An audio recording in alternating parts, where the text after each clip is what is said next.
introduce yourself. Okay. And what title you want, whether it just be, just comma, Gaslight Anthem, or singer, Gaslight Anthem, whatever you want. Yeah, just Brian Fallon from the Gaslight Anthem. Cool. Yeah. And I also get a verbal release, you're being filmed for the movie called Obsessed, and you're fine with it. I am being filmed, and I'm fine with that. Cool. Okay. First question I ask everybody. Sure. Why the Replacements?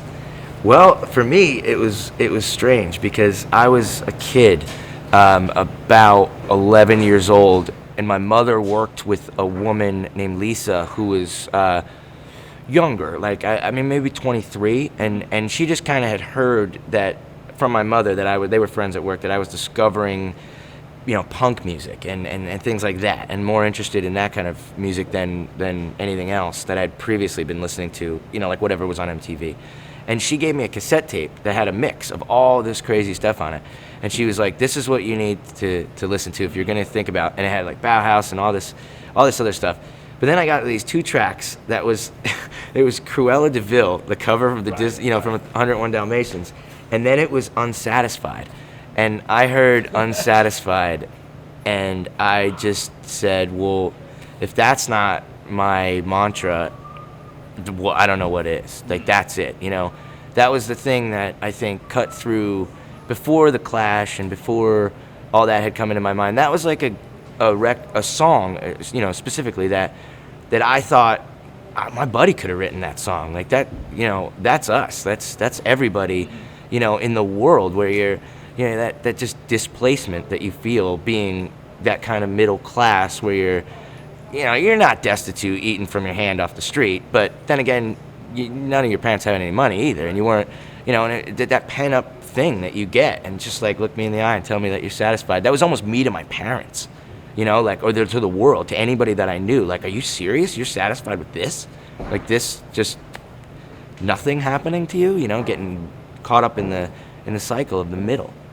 And they kind of, I don't know, they spoke to me from that middle point where I could understand it and also feel like it was mine, Now, so you discovered it now, you said you were 11? About 11 or 12. Okay, so you discovered a song. Where do you take it from there? How do you get more? What year is this, roughly? This is 91 or 92. So I immediately went out and I just, I was like, Mom, I don't care about anything else on the tape. What's the replacements? You got to ask this girl Lisa who gave you the tape. But what do I get? I don't know. I don't know where to go. And she told me to get Let It Be. So I was like, okay, I'm gonna get Let It Be. And I got that record, and when I heard, that on there on Unsatisfied and Androgynous, that was like, some reason I didn't even know what the word androgynous meant at the time, and I didn't care. All I knew was that like you had to go to school during the day and you had to wear, school clothes. Yeah. But when I came home, it was ripped up jeans, leather jacket with all the spikes all over the place. I had a mohawk at the time, and like just totally shaved head, with this crazy, 8 inches off my head, this fanned mohawk. And that was just like I'd seen pictures, so I was trying to do this new thing I was discovering. But when I went home, I felt like that was my real life. And I didn't understand what that song, Androgynous, was saying at the time when he said, and tomorrow Dick is wearing pants, and tomorrow Janie's wearing a skirt. I thought that meant what I was doing. Like you had to go out into the world and present this acceptable thing, but when you were in your real life, this is what you were, and that tonight, I thought that they were talking about like a guy and a girl meeting up, like, wearing these crazy clothes and figuring out this whole scene. And that was, to me, in my finite understanding at that time, that was like the most beautiful song I could have ever heard, and I was like, Cupid dolls and urine stalls would be laughed at the way we're laughed at now. Like, that's like, I mean, everybody, and my mom taught me about Bob Dylan from day one. Like, that was, my mom was a folk singer in the 60s, and Bob Dylan's one thing, but that line, like those lines, just, I don't know, that spoke to me in a language that I couldn't get from Bob Dylan. That was so advanced. Bob Dylan was college, and I was clearly in remedial high school. And that's what the Replacements were to me. They were the guys who you could have bumped into at a bar. And I always imagined that if I was at a bar or cafe or drinking a coffee at a diner late at night on a Friday night, that there was a good chance that Tom Waits and Paul Westerberg were going to be sitting there, and that everything came out of their mouth was going to be lyrics like that. That all the advice in the world was just simply a meeting away, and that kind of thing. Whereas, like, you know, Bob Dylan was Bob Dylan through the ages, when these were guys that you could understand, you know, and I think Paul was the ultimate of that. Now, where did you go from Let It Be? Let It Be, I went immediately into Tim. And that's when I discovered, I think, that was the record that really, I thought, that was the only record I needed, ever. And Tim, Tim had Left of the Dial on it. And that's the song that my band has played on numerous occasions. And that's the ultimate, like, kind of our life, the tour, half friendships that kind of go away. And you're such tight friends on a tour, and that's life too. You meet these people for a time, and then they go away. And I remember my first tour ever, I was such good friends with this one guy, and I didn't understand why, like, you know, when they went on tour and we went on tour, like, I couldn't keep in touch with them. And then I remember hearing that line, like, read about your band in some local page, you didn't mention my name. And then the last lines that if I don't see you again for a long, long while, I'll try to find you, Left of the Dial. And that was like, that was all my friends. That was the lost girl from high school. If I don't see you again for a long while, I'll try, you know. And then my friends in bands, because that's where you could find them, on the college stations, right. Left of the Dial, you know. And that, I knew what that meant before I ever heard that expression. Like, I was like, Left of the Dial. And I would sit there with my radio and be like, what does that mean? And then I would look, and I was like, oh, wait, 99.1. That was our college station, you know, 99.9, and those stations in 80s, that was the college stations. And I was like, I wonder if this dude's talking about other bands, you know. And then, but it becomes more than that. It's like not just about the band. You always personalize a song. So it became about every girl that I liked in high school, you know, that disappeared somewhere into the distance, who's probably a real estate agent somewhere. But, you know, those kind of songs, I think, on that record had a more personal vibe, to me at least. That's what, I had my first job at, like, a Boston market or something, and I used to skateboard to work, you know, at 14, and I would just put my headphones on and I would listen to Tim all the way through, and it took me about I could listen to one side on the way to work. So I would go one side on the way and one side on the way back. And it was just a cassette player that I had, you know, on my belt. And that record kind of, that made the Replacements my band. That made them personal to me, where I could understand. Whereas a lot of the things on Let It Be were a little beyond my head, and I thought they were maybe a little too jokey for me. Like, I was never like a jokey guy. I never liked joke songs. So, like, you know, Tommy got his tonsils out or something like that. I was like, okay, that's funny the first time, but right. You know, I wanted the real in-depth stuff. And then when I heard Tim, I was just like, it's like the most broken love letter to everyone, you know. And I don't know. That record still, and I put it on, and I just go instantly right back there. It's my favorite. That's my favorite record, yeah. And the last three songs, yeah, not as good as any three songs on any record ever recorded. Absolutely. I couldn't think of three better songs. Yeah, Little Mascara, and then Here Comes a Regular, right after Left of the Dial. Yeah. And by the way, I will say to you, I normally hate replacement covers. Yeah. It was my wife who basically sent me. She said, "Have you heard this?" And she sent me you doing the acoustic Left of the Dial. Oh, yeah, yeah. It's like, wow. And that is literally when I wrote you. Oh, that's awesome. I'm like, this is just so good. Well, the thing about it was we were playing it every night, and kids didn't know it, and I was so frustrated that kids didn't know it, and that they were hearing it live and they didn't hear the words. So I went to do that session that day, and I was like, I'm doing Left of the Dial. I don't care what song you want me to play. That's what I'm playing, because I know that this is going to get out. Because it was for a big magazine session, so I knew that kids would hear it on the internet. Right. And I was like, you're getting the words whether you like it or not. So, and I played it really slow and tried to enunciate every word. You did such a, and look, I'm not joking. I hate replacement covers. No, it's like, you know what I'm saying? And it's just like, but you made. I'm not sounding like American Idol. You made the song your own. I appreciate it. Thank you, though. I mean, and that's pretty hard to say on a song that's that fucking great. It took 10 years, though, because, I mean, that song was around me for a long time, and I had always had this dream of doing it. And I heard they opened up for Tom Petty on a tour where they did, like, an arena tour a while ago, and I had a bootleg from one of the shows, and they did Left of the Dial, and the version that they did on that was, like, he changed some of the words. You know, when he was...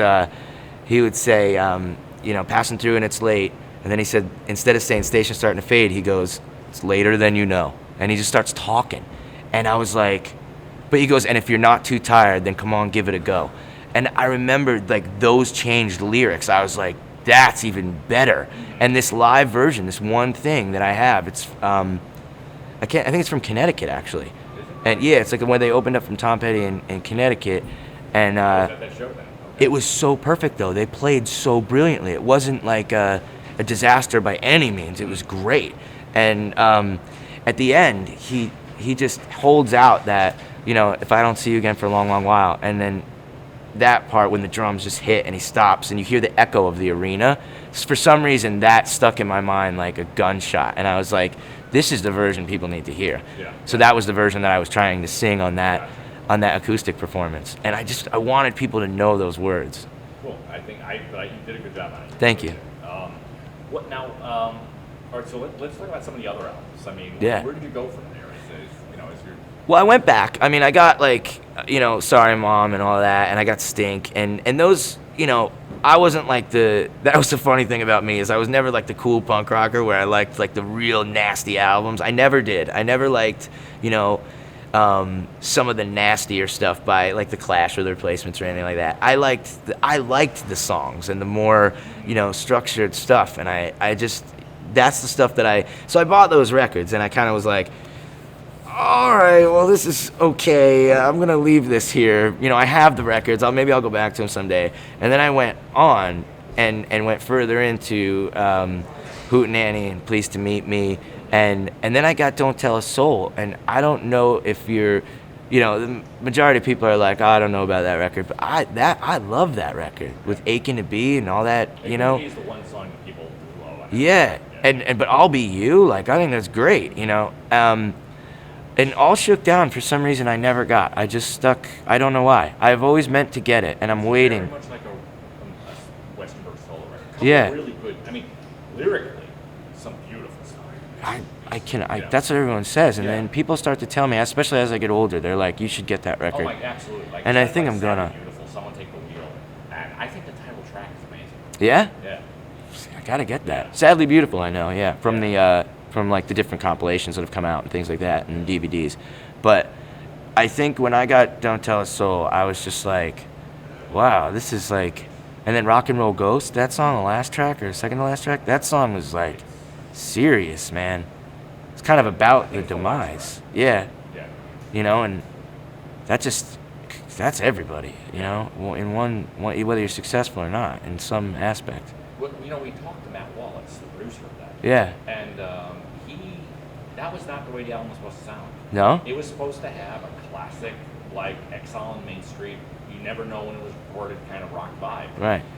Because it was his first big production job, they brought in someone to mix it who, like, decided to put on chorus effects and stuff to cover up their out-of-tune guitars. I think it probably would have been, I didn't mind it when I was 15 when I got that, so it was 95. But I must have been okay with it. I could ignore a lot, I was really, when I loved a band, I didn't care about the changes that they went through. I just accepted it as the next phase. So for me, it was no big deal. Well, a lot of people who liked the album said the songs are what's great. Yeah. It's like, he's like, screw production. It's like, the songs are there. Yeah, I didn't care. I was just like, this is just the next Replacements album. I don't mind whatever it is. Kill the radio!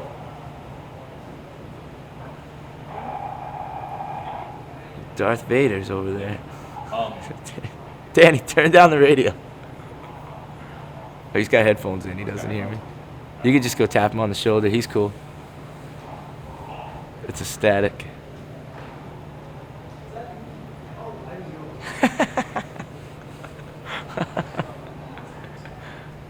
That's the crew that works for us. It's pretty much like a joke summer camp. Everybody. That's probably somebody going in the radio. At least you're having a good time. Yeah, there's no it's. I don't know how we survive as a band because everything's kind of a joke.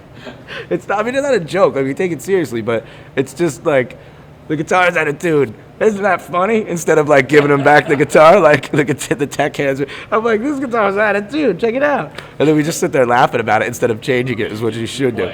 Yeah, whatever. Because I mean, but that's very much the modus operandi of the band we're talking about. yeah, I mean, well, that's where we learned it. We learned that you could be great. And I think I read somewhere that somebody said, because I didn't like those harder records, and somebody said to me, they were like, well, if there wasn't a song like Tommy Got His Tonsils Out, you wouldn't think Answering Machine was as great as it was, because you needed that parallel and that contrast to see how great they were, and you needed the shows where they fell over on stage, because or else you wouldn't have known that they were the greatest band maybe to ever exist.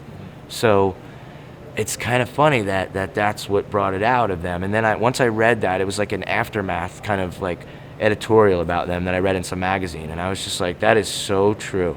Or maybe it was in the All of This and Nothing cover. It might have been in the that might have been in there. But I remember reading that and being like, that's the genius behind those guys. Well, I think that's, you look at something like, Let It Be is a perfect record as well. Yeah. Let's face it, or something. As much as I love Tim, Let It Be is like that far away.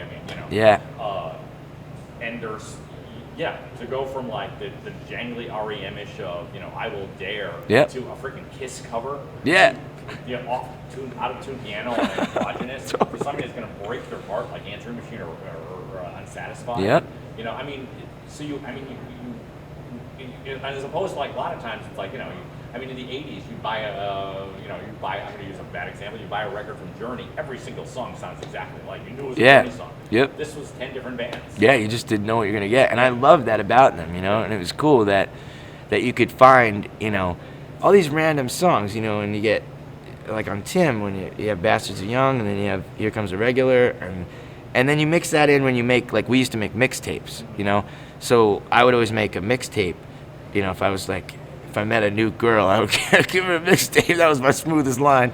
I'd be like, and it'd be full, with those kind of songs, and like, I remember I used to play at a cafe, and that's kind of how I learned how to play, and it was like an open mic night that they would do every Thursday, and I would go and I learned Androgynous on the guitar, and I would sing it, and it was, the most simplified version of it ever, but I would play it because I loved it so much, and I was 15, I think, 95, and there was this older girl who was like maybe 23 at the time, and I don't even remember her name, but I remember she was the only one who knew what I was talking about. Came up to me at the end of the night and was like, that's the Replacements. And I was like, oh my gosh, like, check this girl out talking to me because of the Replacements song that I don't even know what it means, but I like it, and I was like, when I was 15, I have a 23-year-old guy, I was like, I'm like, I'm Hugh Hefner now, like, look at me, the Replacements did a good job for me. And then, I don't know where she went either, so, but, I don't even remember her name, but that was cool. I remember the whole thing, and that was. And did you grow up in New Brunswick? No, I grew up in. I was born in Red Bank, down in the Jersey Shore kind of, and then my parents moved me like 4 or 5 times when I was growing up, and I ended up going to high school in Hackettstown, which is like way out by Pennsylvania, and there's like farms and rivers and things like that, and I don't even know. I just sat in my room and listened to the radio and had these records, and that was it. It's all I had, which is probably good for me, or else I wouldn't have had the attention span to play the guitar. But, that time of just total isolation kind of formed all these things in my brain. And then as soon as I could, 18 years old, I'm like, I'm out of here, moved out. So I got out and then moved, back to New Brunswick and that kind of thing. So just to get closer to the shore. I was almost on like my way back slowly. I couldn't afford anything down by the shore, so I was, all right, well, New Brunswick's a fair stop. And then I went on tour, stashed all my stuff at my parents' apartment. Mom, hold this room for me. I got to keep my stuff somewhere while I'm on tour. And that was in New Brunswick, so that I got to stay there. And then now I live in this New York City, which I'm not really sure how that happened.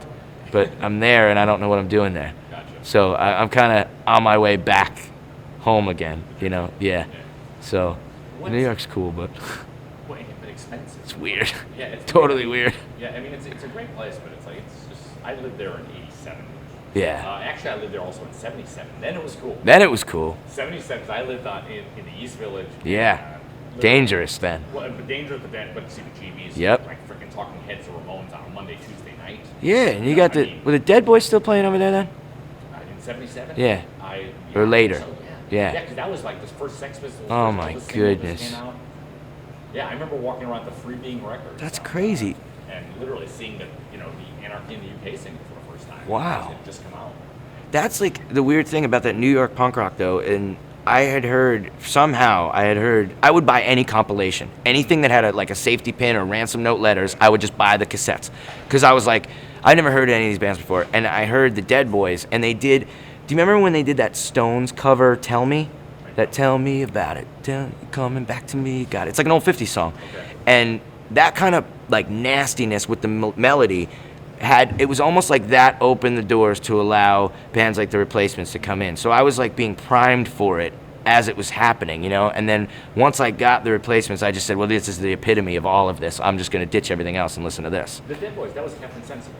Or was that the Damned? No, that was the Damned. The Dead Boys was Stiv Bators and Cheetah Chrome. That's right. That's right. But that was like, melodic and nasty. I was like, yeah, I want that, No, that was the Damned. The Dead Boys was Stiv Bators and Cheetah Chrome. That's right. Yeah. That's right. But that was like, melodic and nasty. I was like, yeah, I want that, Yeah, Captain Sensible was one of Bob Stinson's two favorite guitar players. Oh, really? Yeah, the other one was Steve Howe. Yes. Bob was like incredibly good. And I don't think anyone ever gave him credit for how good he was. And I don't even understand how, I can't play that stuff, I remember when me and Alex, the guitar player, were trying to figure out Left of the Dial, it was like a nightmare. It took us like a week and a half to just to sort out what he was playing. Yeah. And he is incredible, Remember, Paul especially, crazy tunings. Mm-hmm. Or not tunings. Now, so at this point, you're 11, 12 when you first heard it. What kind of impact did they have on you ever picking up a guitar for that first time? Wanting to be in a band? Well, the weird thing for me is at the time I was trying to figure out how to play. I had two chord books when I was learning. I had Pearl Jam's 10 and I had Appetite for Destruction. Now, neither one of those records have chords in the chord books. They're all riffs. It's all like really technical stuff. And I was so frustrated with the guitar. I was just like, you know what? I can't do this. I cannot play at this level. I don't even understand what these little lines and numbers mean. What do I do? And then when I heard I had this guitar teacher who was the coolest dude ever. His name is Tim Fogarty, and he would figure out anything I wanted, anything. I would just bring him a tape, he would figure out the song, and he would teach it to me. So I was bringing these books, and he was like, this is hard stuff. You got to have patience with this. So I brought him the Replacements tape, and I was like, I want to learn Unsatisfied. I want to learn Here Comes the Regular. I want to learn, the simpler songs. I want to learn Answering Machine. And he was like, no sweat. Sat there, figured them out, and he showed me the G, D, C, E minor, and I was like, I can play this, because it's just strumming. So I would play Paul's part, and then I was like, wait, I can sing and play at the same time if I just strum these chords, and don't really worry about, playing riffs and things like that. And I didn't even know that you could strum chords as an accompaniment and then have another guitar player do the hard stuff. And that kind of made it so that that sent me off into, I'm writing songs, forget this, I can do this, and it allowed me to realize that, the songs don't have to be these big things, they can just they can stay in their ragged demo form and still be great. Yeah. That, without question. Yeah. A lot of times. Did you by any chance get the reissue of, no, you're not a big fan of Sorry Mom. No. The reissue of Sorry Mom. Mm-hmm. Has the original 5 demos on the cassette that he handed the Jess signed.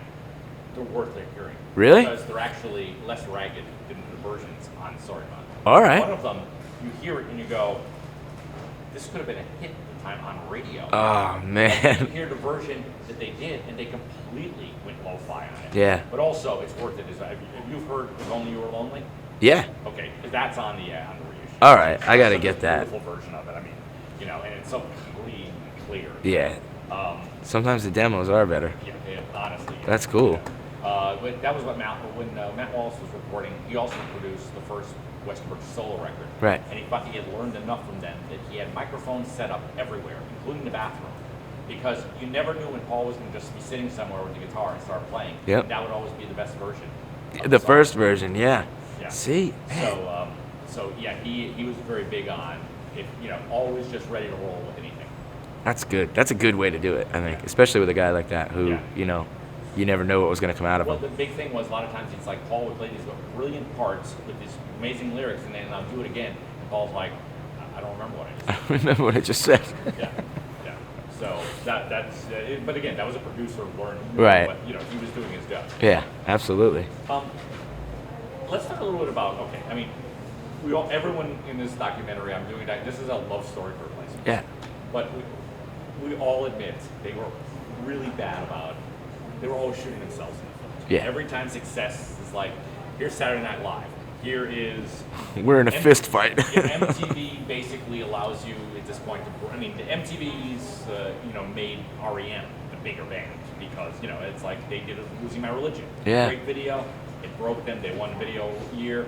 That was the start of the real heavy commercial success. At the same time, the Replacements give them the Bastards of Young video. With the shoe on the couch. Yeah, and a speaker, which is a brilliant fuck you. Yeah. That's what it was. It's exactly it. Yeah. And as someone who's playing in a band that's and has to balance, obviously you want to be making your living from the band. Yeah. You don't want to be like going back to work somewhere else. Oh. And I mean, as I've been working for myself for 20 years. I know what that feels Yeah. like to finally get that break and move forward.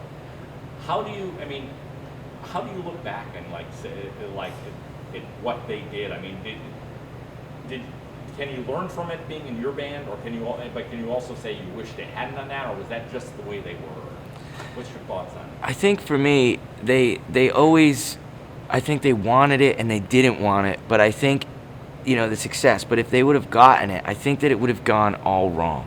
I think that everything would have kind of been tarnished, because you can see it where when they didn't have the exact control over it, like what you were saying on Don't Tell a Soul, and the production got added later, that just would have gotten worse with, mainstream. Like if they had a #1 single, it wouldn't have been, they would have just kind of, I think, gone into that land where someone would have forced them to make a record where 10 songs the same, and it just would have become regular.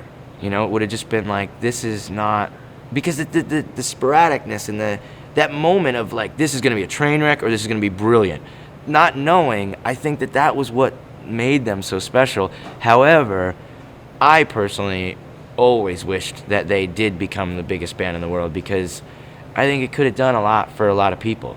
And I think that their music, whether people, every time someone discovers the Replacements, like a kid, that I meet at the shows, and he's like, oh, you talked about the Replacements in the interview, I went out and bought their record. You could see the light in their face the first time, like when I heard it, and it does change your life. It makes you feel like, what? I'm not what all the kids at school that are cool say I am. I'm not a loser. Like there are other people that feel the same way, and maybe I am a loser, but I'm the best looking loser ever. And that's Tommy Stinson. That's Paul Westerberg. Those are the guys. We're the coolest losers you're ever gonna meet. And that's what their music did for everyone. And I think if they did get successful to a point, of stadiums, where they were this huge band, that would have had to have diminished a little bit. And I think that there wouldn't be bands, I know for a fact there wouldn't have been, there wouldn't have been my band. There probably wouldn't have been the Hold Steady. I know the Against Me guys love the Replacements a lot. I think all three of our bands, that we owe a lot, to that thing, that very thing that they didn't succeed to the point of, grandeur. Like I don't really know how big they got, because it was kind of, I was so young. I never saw them play, but I don't, so I don't have a perspective. Like I know that they played in Maxwell's, and they did Saturday Night Live, which means, right. I mean, that's pretty big, and they were on a major label, so. Yeah. I mean, in their heyday in New York, they would play the Beacon. Which is like, I've never been there. Is it a big place? Probably 6,000, something like that. Yeah. Yeah, probably. It's like a slightly large sized Broadway theater. Okay. So what is that? Maybe like 3,000 to 4,000. Yeah, probably that. I don't think much more than that. That's cool though. That's where they would play in New York. Yeah, I mean the biggest things they did were when they opened for Costello and Tom Petty. Right. Yeah. Well, that's cool though. I think if it would have transferred to where it was someone opening for them in an arena, I think some of the sting would have came off of it, and that's the sting is what is really needed to be there, in order to make them what they were. But I don't know though, because I think that the songs that Paul did on the single soundtrack were great. So I don't know. Maybe it would have been great. And then I don't think he got a fair enough shot when he was by himself. I don't think that there was like enough of a run. They didn't push it. Yeah, I think Capitol was probably the wrong place for him. Yeah. One. And I just Is that what label he was on? Capitol it was? Yeah. Yeah. He did 3 albums on Capitol, which is not. You never hear great things about Capitol. No, I haven't heard. I don't even know if I own a record on Capitol. But, except for those records, maybe. When he went to Stereo Mono, though, on Vagrants, I mean, Rich Egan, who we talked to, Vagrant, love. Oh, yeah. I mean, loves this guy. That's why, I mean, let's face it, when he put out those albums, Vagrant was all emo. Yeah. And I had talked to him at the time because I did the first Hot Rod Circuit video. Oh, okay. And, remember I had an album with a girl on the cover, Story About Tomorrow? I don't know if you know Hot Rod. I know who they are, but I never had any of their records. I also shot one of their album covers. Oh, wow, all right. And I remember just talking with Rich at the time because his favorite song was Reagan. Yeah. Tim's his favorite album. Yep. And so when we were out in LA a couple weeks ago, we sat down and talked with him. But he had said at that time, it's like Paul sells 20,000 copies at this point. He Yeah. can still sell out a large venue. Right. Paul Westbrook could sell out probably 5 shows at the Beacon tomorrow. Yeah. But again, it would have to be New York, Minneapolis, or LA. It's Right. not gonna be anywhere else. Yeah. And I think that's kind of that's the thing about it. That's the charm, that it's become more of like a legend almost of rock and roll, and I think people go to see it, and record sales are tough to, to be a judge of that, because record sales are kind of funny, but live shows, people go see them. Well, I've always heard from bands slightly, the next day when I was good friends with the Archers for a long time, from the first time I played, Haven, I said, I sent one of my books, they sent me one, and we just kept talking. And I said, well, when you're in town, I'll buy you pizza. So me and my wife took the entire band out for pizza. Oh, that's awesome. And so Eric Bachman did a song on my last movie. But they all said it's like, we make our money off the merch. Oh, yeah, definitely. I think that's the way of the world right now. I think, for bands, I don't think that there's any sweetheart contracts coming around. Yeah. If there are, if you never see another dollar after it. Probably not, yeah. Unless you're... Yeah, I think you gotta twist arms these days. Like, if you're a band, you gotta, it's weird though for the music industry because now everybody's your best friend. Everybody's like everybody wants to kind of be like, oh, well, we're such good friends, da da da da da da. Everyone will tell you that from majors to indies. And I think as a band, you have to realize that no one is your friend. No one. You know who's your friend? Your bass player, your drummer, and your guitar player. That's who's your friend. Hopefully your manager. Yeah. Or agent, and that's it. Like, and it's you against the world. So as a band, you have to, whereas before maybe in the Replacements day, you had to like kind of taunt the people a little. Now you have to break their arm behind their back in order to get them to do anything for you. And I think that not to do anything, but to get a good deal out of things, you have to. The band. It's the bands. The bands are on their own now. It's like every man for himself almost. I mean, it's funny because I've dealt in the publishing world and the film world now for going on. It'll be 30 years next year. So, Yeah. It's been a while. The publishing world, even though it's dying at this point, is honest. I still get statements for every book. Yeah. Which is amazing. Yeah. The movie world is maybe this much less, corrupt than the music world. But every band I've ever known, I've heard nothing but horror stories. I've never heard anyone say, good things about the music world. Yeah, I mean, we have had a pretty good run at it. I mean, we haven't had anybody try to like. Well, no, yeah, we have, but in the past, not now though. We've had it okay. Like as far as like we've probably had it as best as you can get while still being in business with someone. Right. You know what I mean? But I think that bands, whether it be the Replacements or anybody new, you have to just fight for it. And it all happens in the live arena. It doesn't happen on records. Yeah, and I think for then it was the live show. Well, as you said, you never got to see them, but yet you never knew what you were going to get. Right. But again, that was part of the charm. It wasn't part of the charm if they only came to your town once and you've got a chance to. But if they're like, I'm out of Connecticut, so I could go to New York, Boston, I could go see them 3 or 4 times. So if they were drunk one night, they were great the next night. Yeah. But someone once said, yeah, if you're in Peoria, they play once every year or 18 months, and you get a drunk show. You're really That's it. drunk. Yeah. You know? I mean, I don't know why.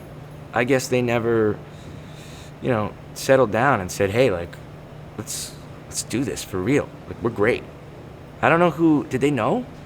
Like, I don't even know if they knew, like, how good they were. A lot of people have said, and I've heard, this is a quote from Westerberg, and I'm paraphrasing, was that I prefer to be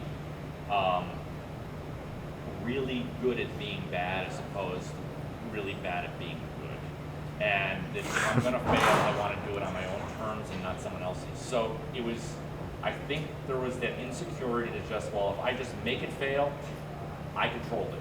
Yeah. Yeah. Huh. That's a I don't know. funny thing. I don't, I mean, there's a lot, I mean, the parts of this documentary have become like my wife said, it's like you're sort of psychoanalyzing the band, And, Well, yeah. Because that's all that's left to do now.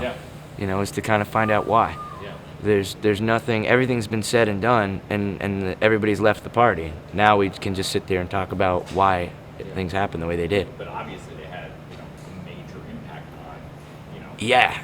a real lot of people. More so, I think, nowadays than anyone really gives them credit for. I don't think you're going to find too many. I mean, everyone talks now about, like, music journalists are, especially now, they're like the bane of my existence right now. Because they're just like, this band sounds like this band a la 1970. This band sounds like this band. Like, it's like all these rock and roll, like, Kim Neely wrote a book where she called it Dinosaurs and Fossils. These rock fossils need to be compared to new bands. When they gotta get, like, the Rolling Stones were, of course I know the Rolling Stones, but they weren't my influence when I was, a kid. It was the Replacements and the bands from that era, like, a lot of guys, Fugazi and, like, Husker Du. That was the stuff that was, classic to us. Right. Because we were in an era where, the coolest thing I had when I was 14 was probably Green Day. And I mean, where did Green Day learn it from? The Replacements. Yep. So, and I was the kind of kid who, like, if I got a new thing, I wanted to know where it came from. So I had to go back and back and back. I wish more kids were like that now. That's probably because of my mom, though, because she'd be like, oh, you like Bob Dylan? Well, you should hear Peter, Paul, and Mary, and you should hear further back. And then, so I knew how to do that. I knew to go to the record store and be like, read every Green Day interview, and who do they like? And then I heard somewhere, the Replacements, and I'm like, okay, and you go, and you get it, and that's what kids did. It wasn't, it wasn't this big grand, because no kid I knew thought that they were going to be Bob Dylan when they grew up. We were like, if we could be like the Replacements, that'd be cool. If we can get to that level, that would be it. It's funny you mentioned the dinosaur. We interviewed Robert Christgau, who's probably about the dinosaur from the rock critics. In '84, he named Let It Be the second best album of the year. Best album of the year was Springsteen's Born in the USA. Now, it's a I big love difference. Bruce Springsteen, Yeah. okay? But Born in the USA has not aged well. I mean, this is not Born to Run. This is not Nebraska. This has got synthesizers. I mean, you're from Jersey. I am. You have to. You Yeah. know Springsteen. Well, and that's the funny thing too, is that people just drill it in it with us too, because they're like, you're from Jersey, you must, are you adopted? And it's just like, dude, like, okay, but that is not what I was sitting there spinning around in my CD player when I was 15 years old. And I think the funny thing about that record, though, is if you took, that is just like Don't Tell a Soul. Because if you stripped all that stuff away, It's a really good song. and you had, Yeah. it's the same. It's almost the same record. Yeah. Though that's the weirdest thing, that, like, a lot of similarities between those guys. And I think that the difference is that, like you were saying, that Paul said he wanted to, if I'm going to fail, I'm going to fail on my own. And Bruce said, I'm going for it. Full on. I don't know if I will deal with the failure, but I'm going for it. And the thing is, when he finally got the success, as we've seen with like the Erie Canal, the one with where he did all the old songs. Oh, the Seeger sessions, yeah. Seeger sessions. I mean, he basically, that's not a commercial record. It's Nope. a great record, but it's not. I love how he's getting older and still kind of like thumbing his nose at everybody. It's kind of funny. I saw him twice in the past few years. Because the first time I ever saw him was 1975 Born Yeah. Tour. It was freaking Which, oh my amazing, gosh, yeah. But footage from that is like, yeah, I mean, I only have footage, but like it it's was, I mean, incredible. The first time I ever saw someone jump into the audience, you know. Yeah. But I mean, he's 60 years old, and I'm like, He can outrun me. Yeah. When I'm 60 and doing that. You know? And he's still cool. Like, he hasn't lost his, like, you know, you can talk to him. He's totally real. Yeah. Where, I don't know. I mean, but the one thing I've wondered about is people have always asked me, like, if you could meet any of the replacements, would you? And I was like, absolutely not. Maybe the drummer. That's it. Maybe. But nah, I don't think so. Because I don't want to know. I don't want them to ruin it for me. Completely agree. You know what I mean? And I think a lot of people feel that way. They don't want, like, truthfully, if I saw Paul sitting over there, I'd probably leave him alone. I don't, because what's he gonna, like, I have and the... that would make him like you, just for doing that. Yeah, well, You know, so the next time you saw him, he would probably come up to you and say, thanks for leaving me alone then. Yeah. Then he would like, well, but fuck you, and then walk Right, which is cool, but, I mean, Yeah. I don't want to know, you know, I got a perfect thing in my mind of the records, you know, and that's, I don't need to know the guy behind the record, Right. you know? And I agree with you. But I always thought that. I never wanted to meet people that I admired, you know, because the chances are that they're not that guy that you're hearing on the record. That's just only a part of them, you know, and you can build them up to be something where it's unfair to them, you know. Like if I came up to Paul Westerberg with all my expectations, that's not fair to any human to do that to him, and I think that he would probably yell at me. Trust me, from everything I've heard, yes. Yeah. The Chris Cow thing, though, I asked him, I said, do you want to change your ratings now? Yeah. And he said, no, I stick with it. And I'm thinking to myself, Fair enough. Speak thick-headed. But maybe not, though. I mean, like, Yeah. maybe he, you know, I would say that both records had a pretty heavy impact on and the production, particularly of Born in the USA, is this deceitful thing because the words are heavy, Yeah. serious stuff. You ever hear Springsteen do the acoustic version of Born in the USA where Yeah. it's a blues song? Yeah. That's pretty amazing. I've heard him sing it on you know the harmonica microphones that are all distorted? I've heard him sing it like that while stamping on the stage with no music, and that is like mind-blowing. It's like Tom Waits. It's really cool. He's Tom Waits. Tom Waits is Yeah, number one. Do you like Eric Bachman? Did you listen to Eric Bachman stuff, the Crooked Fingers stuff? From, No. Did you like The Arches of Love? I did.